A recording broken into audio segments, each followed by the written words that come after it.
네, 이어지는 시간은 허반석의 작전 리포트 시간입니다. 증권가에 쏟아지는 리포트들 분석해드리고 있죠. IR 분석하신 허반석 전문위원과 함께합니다. 안녕하십니까?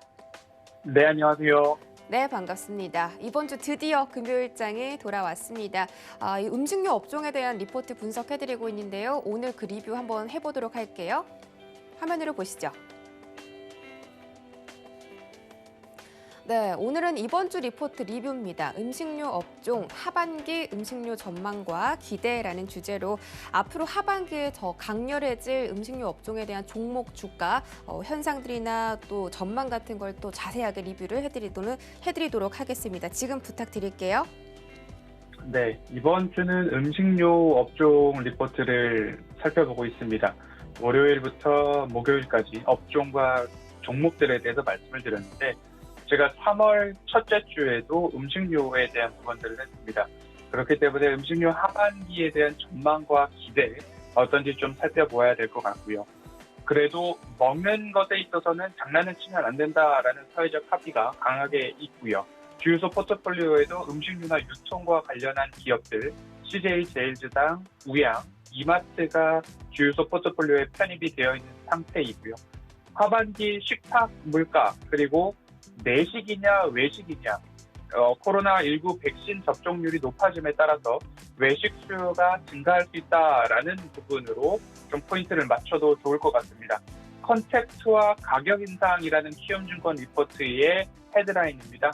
외식 비중 정상화 과정이 점진적으로 증가할 예정이고, 오늘 아침 뉴스만 하더라도 7월부터는 외식 그리고 음식료 업종, 식당, 주점들에 있어서 자정까지 영업이 확대될 수 있다라는 이야기들이 모두가 먼저 나오고 있습니다. 확정된 사항은 아니지만 그러한 일들을 봤을 때 외부 활동 재개와 그리고 소비 증가, 그러면 내점객 증가, 이런 것들로 봐서는 언택트 국면에서 수혜를 본 내식 수요에 있어서는 둔화가 일어나고, 외부 활동 증가에 있어서 외식 수요의 강한 회복이 전망이 되고 있기 때문에 음료, 주류, 식자재 유통업체들의 실적 개선세는 가팔라지거나 지속될 전망이다라는 말씀 드리고 있습니다.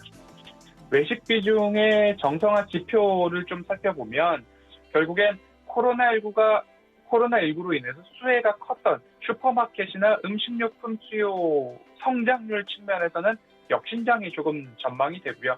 실제 판매량이 줄어들고 있는 부분들도 이미 있다라는 것 참고를 하시고요.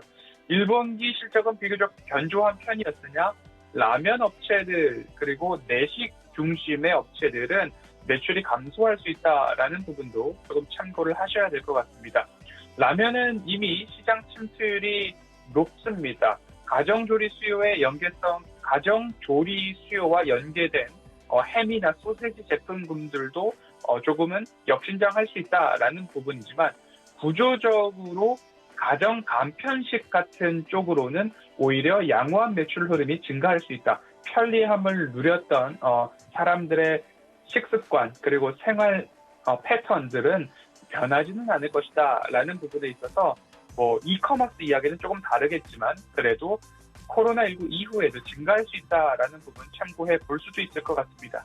외식 수요는 저점에서 강하게 고개를 들고 있는 1분기 모습이었기 때문에 아직 절정은 아니다. 그리고 코로나19 완화로 인해서 더 증가할 수 있다라는 모습으로 좀 이목을 그쪽으로 집중을 해보시면 좋을 것 같습니다. 라면 업체들에 대한 추이입니다. 1분기가 될수록 고개를 떨어뜨리고 있는 모습이고요. 하지만 가공식품 업체 같은 경우에는 고개를 들고 있는 모습들입니다. 이미 이제 가정에서 라면을 코로나19로 인해서 많이 먹었다라는 생각을 해볼 수도 있을 것 같고요. 하지만 가정 간편식 쪽으로는 고개를 들고 있다라는 말씀을 좀 드려봤습니다.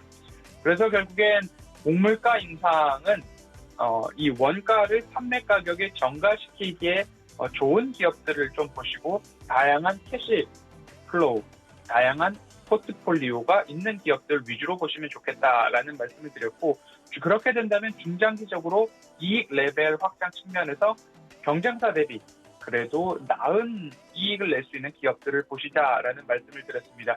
그래서 외식 경로 비중이 높은 기업, 음료 관련된 기업, 여름 수혜가 또 있겠죠. 마찬가지로 주류에 대한 부분들도 10시에 대한 영업 규제가 완화된다면이라는 이야기를 월요일, 화요일 드려왔었는데 결국엔 자정까지 7월부터는 완화될 수 있다라는 이야기가 우리들에게 들려오고 있는 모습들입니다. 그러면서 이제 화요일 CJ 제일제당을 말씀을 드렸습니다. 여전히 매출액과 영업이익 좋은 부분이고요.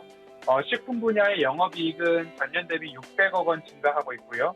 바이오 부분도 직전 분기 대비 60억 원, 피드앤케어라고 하는 사료를 포함한 F&C 부분에서도 직전 분기 대비 400억 원 이상의 영업이익이 증가하고 있는 그런 흐름입니다. 2분기 가이던스를 CJ제일제당은 미드 투 하이 싱글이라고 이야기를 했습니다. 영업이익률은 8에서 9%를 추정하고 있다. 다만 대한통운에 대한 부분들을 제외한 연결 영업이익을 이야기를 하고 있습니다. 그럼 매출 증가율은 5%는 그래도 넘어갈 수 있다라는 이야기들이 좀 나오고 있는 CJ제일제당의 2분기 가이던스였습니다. CJ제일제당이 다양한 사업 포트폴리오를 잘 꾸린 그런 기업이다라고 보시면 좋겠는데요. 저는 언택트와 컨택트를 모두 다 잡고 있는 기업이다라고 지난해 연말부터 좀 말씀을 드려왔습니다. 그리고 기존 식품 사업 부분에 있어서도 해외 쪽으로의 판매도 굉장히 잘 이루어지고 있다라고 좀 보시면 되겠습니다. 그리고 곡물 가격 말씀을 다시 안 드릴 수 없는데요. 곡물 가격이 증가하고 돼지 사육 두수가 증가하면 이제 워낙 반복해서 말씀을 드려왔기 때문에 사료 첨가제로 쓰이고 있는 아미노산 쪽에서의 매출은 증가할 수 있다라는 말씀을 드렸죠. 중국 사료 수요가 강세가 있고 그리고 사료로 쓰이는 옥수수나 대두박 같은 부분에 있어서 대체성이 높습니다. 곡물가 가격이 판가 인상으로 조기에 전가되고 있는 쪽이 이 사료용 첨가제 아미노산 시장이다라고 보시면 좋을 것 같고요. CJ제일제당은 만두 하나만으로도 매출액이 1조 원을 돌파한 기업인 것 여전히 말씀을 많이 드려왔습니다. 그리고 또 CJ제일제당의 이 매력 포인트라고 한다면 글로벌 사업자로 변신 중이다라는 부분입니다. 국내 의존도가 줄어들고 있기 때문에 앞으로 중장기 마진 창출 여력이 높은 기업이다라고 말씀을 드리도록 하겠습니다. 다음 기업으로는 하이트진로를 보려고 합니다. 하이트진로 여름 계절 수요, 맥주 대전이다라는 이야기가 뉴스로 여전히 많이들 나오고 있습니다. 하이트진로 1분기 실적도 전년 대비 0.2%지만 그래도 죽지 않았다라는 이야기 말씀을 드리고 싶고요. 영업이익 컨센서스가 19% 상회했습니다. 이 코로나19 복귀가 매출 복귀가 좀 더딘 편임에도 불구하고 우려보다는 나았다. 그 이유로 본다면 과일 소주에 대한 부분이죠. 수출이 굉장히 잘 됐다. 그래서 전년 대비 119억 원 영업이익 증가가 좀 보여졌는데 이에 따라서 해외 법인과 자회사의 이익이 증가하고 있다. 이런 부분들이 시장 기대치보다는 좋게 나온 영업이익이었다라고 보여집니다. 하이트진로의 현재 분위기는 코로나19 여파가 여전히 지속 중이죠. 백신 접종이 조금 이제 뒤늦게 시작이 되기는 했지만 음식점 등의 영업시간 규제가 현재로는 10시이지만 앞으로 좋아진다면 조금 더 나은 매출액과 영업이익을 볼 수 있겠다라는 그런 현재의 분위기입니다. 하지만 앞으로의 분위기는 앞서서 말씀드렸듯이 영업 규제가 조금 풀리고 그리고 여름 계절적 수요를 타고 그리고 맥주 테라의 판매량이 지속적으로 확대 중에 있기 때문에 업소용 채널 비중이 상대적으로 높은 하이트 진로의 브랜드들이다. 그러면 영업시간 규제가 풀리면 조금 더 가파르게 상승할 수 있는 하이트 진로다라는 말씀 좀 드리도록 하겠습니다. 주류 매출의 이제 성장 추이를 조금 살펴보면 이제 막 반등을 했다라고 볼 수 있을 것 같습니다. 그리고 하이트 진로를 말씀드릴 때는 상저하고라는 워딩을 좀 말씀을 드렸는데요. 롯데축산 같은 경우에는 상대적으로 가정용 매출 비중이 좋은 편이지만 하이트 진로 같은 경우에는 업소용 매출이 좋은 편이다라고 보시면 4분기 바닥을 찍고 상승을 해주고 있는 그런 주류 주점업 생산 지수만 봐도 그렇기 때문에 그런 부분들 좀 참고를 해주셨으면 좋을 것 같고요. 하이트진로 같은 경우에는 매출액이 19년도 1,990억 원부터 20년도 4,130억, 21년도 4,580억 원, 내년도까지 가면 6천억에 대한 전망들이 나오고 있기 때문에 이러한 부분들 상저하고라는 말씀을 좀 드렸습니다. 뭐 다소 늦어지는 감이 있지만 그래도 상승하기에는, 그리고 반드시 상승할 것이다라는 이야기들이 판매량 증가세에서도 좀 나오고 있습니다.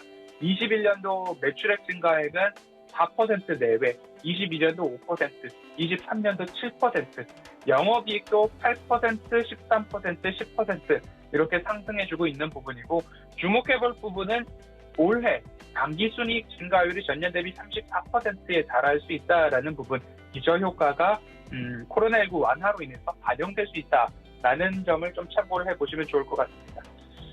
오리온에 대해서 어제 저녁 방송이죠. 주유소를 통해서도 오리온을 좀 말씀을 드렸습니다. 굉장히 좋습니다. 매출액, 영업이익 증가율, 공장 가동률 전체적으로 좋은데 주가는 아직 바닥에 있다라는 말씀을 좀 드렸습니다. 기저효과가 조금 있는 부분들도 있고요. 1분기와 4분기는 조금 비성수기라는 계절적 요소도 있습니다. 하지만 매출액과 영업이익은 과자, 초코파이를 팔아서 매출액 2조를 넘기고 있는 기업이다라는 부분이고요. 1분기 매출액과 영업이익은 전년 대비 11% 매출 신장을 보였고요. 영업이익도 5% 이상의 증가를 좀 보였습니다. 시장 컨센서스로는 조금 소폭 하회한 모습이지만 글로벌 원재료 단가 상승에 대한 부분들이 좀 있었고, 중국 춘절 이후에 매대 회전율 같은 경우에는 재고를 이제 떨어야 되기 때문에 3월 출고가 좀 저조했던 부분들이 있습니다.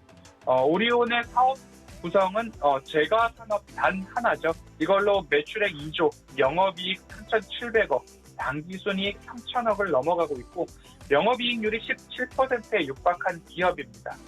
매출액 증가율도 19, 20, 21년도를 보면 5%, 10%, 8% 증가하고 있고요. 영업이익률도 18년도부터 꾸준하게 증가하고 있습니다. 18년도 14.6%, 19년도 16.2%, 20년도와 21년도 각각 16.9%, 17% 육박한 부분이고요. 공장 가동률을 조금 디테일하게 말씀을 드려보면 국내 2, 3, 4, 5 공장은 54, 56, 60, 81%의 공장 가동률을 보이고 있고요. 베트남은 67%, 중국은 60%, 러시아 지역에서는 121%의 공장 가동률이 1분기 보고서를 통해서 나오고 있어서 여전히 굉장히 강한 모습이다라고 좀 보시면 좋을 것 같습니다. 그렇기 때문에 펀더멘털과 방향성에 문제가 없고 향후 수십 년간 중국뿐만 아니라 베트남, 러시아에서도 제과 시장에서 성장할 기업이면 분명하다.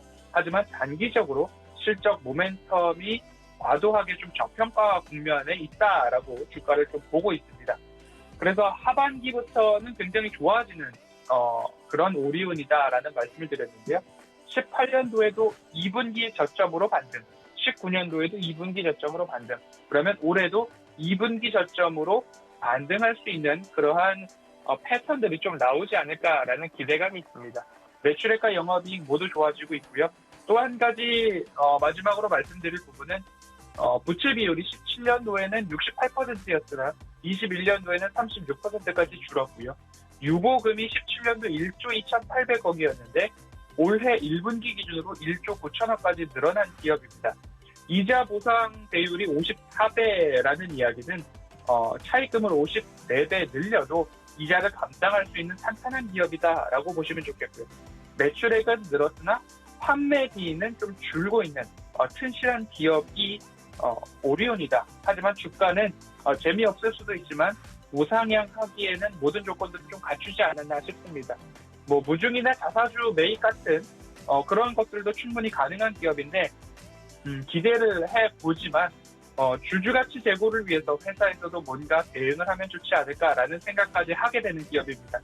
탄탄하고 싸다 그리고 괜찮다라는 말씀을 좀 드렸는데요. 음식료에 대한 부분들은 3월달 살펴보았고요. 6월달 살펴보았으니까 한 9월달 정도 되면 이 부분들에 대한 리뷰를 다시 진행해도 좋지 않을까라는 생각이 들고 있습니다. 음식료 하반기에 좋아질 것 같습니다. 그럼에도 조금 더 싼 기업은 어딘가라는 생각으로 한번 살펴보시면 어떨까 말씀을 드리도록 하겠습니다. 오늘 그리고 이번 주 음식료 섹터 여기까지 살펴보도록 하겠습니다.